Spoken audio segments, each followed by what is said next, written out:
So I'm out at a bar with my friend the other day. We're having a couple drinks. I turned to them and I asked them, I said, do you like riddles? And to that they responded, I like riddles that I can solve. And I took my empty beer bottle and I took one of their cigarettes and I put it inside. I said, okay, here's the riddle. Get this cigarette out of the bottle. The only thing is you can't flip it over and do that. You can't turn it upside down. So, you know, I put it in there.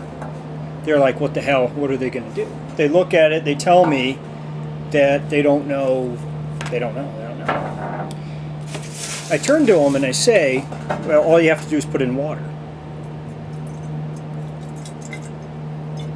Or beer or something else.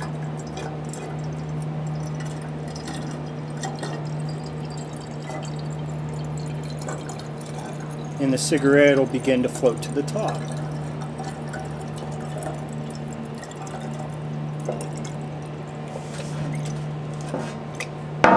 Right?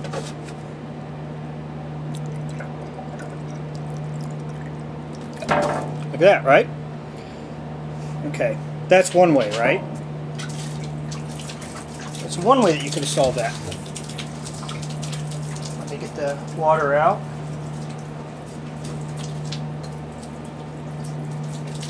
There's another way. Every time I've done that, you know, most people, I have not come across a person that got it yet. Another way, and this is the time that somebody does this to me, this will be, I'll find this impressive. Remember, the only rule is you can't flip it upside down to get it out.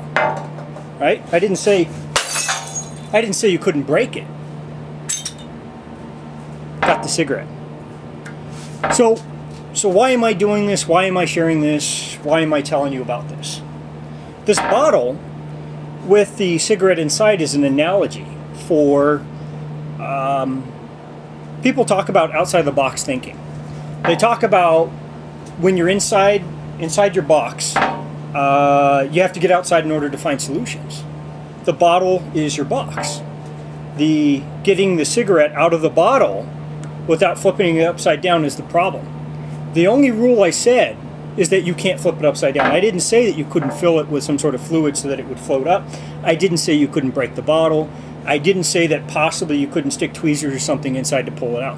I only said you can't flip it upside down. In life, sometimes when people have problems that they're trying to overcome, they focus so much on the problem as opposed to what they can actually do to resolve it. For example, you know, typically when I show that to people, that little mind experiment, and I tell them you can't flip it upside down, but you need to be able to pull out the cigarette, they get so focused on what they can't do that they stop focusing on what it is they can do, and they stop exploring all the different ways that they might be able to accomplish the outcome. That is the purpose of brainstorming. Brainstorming, you're going out and you're exploring all these different ways that you can possibly do something. Most of them might not work, but the fact that you're going out there and you're even experimenting and you're trying out different things that you could do, you might just be surprised to find out that there are a lot of things that you can do that will work.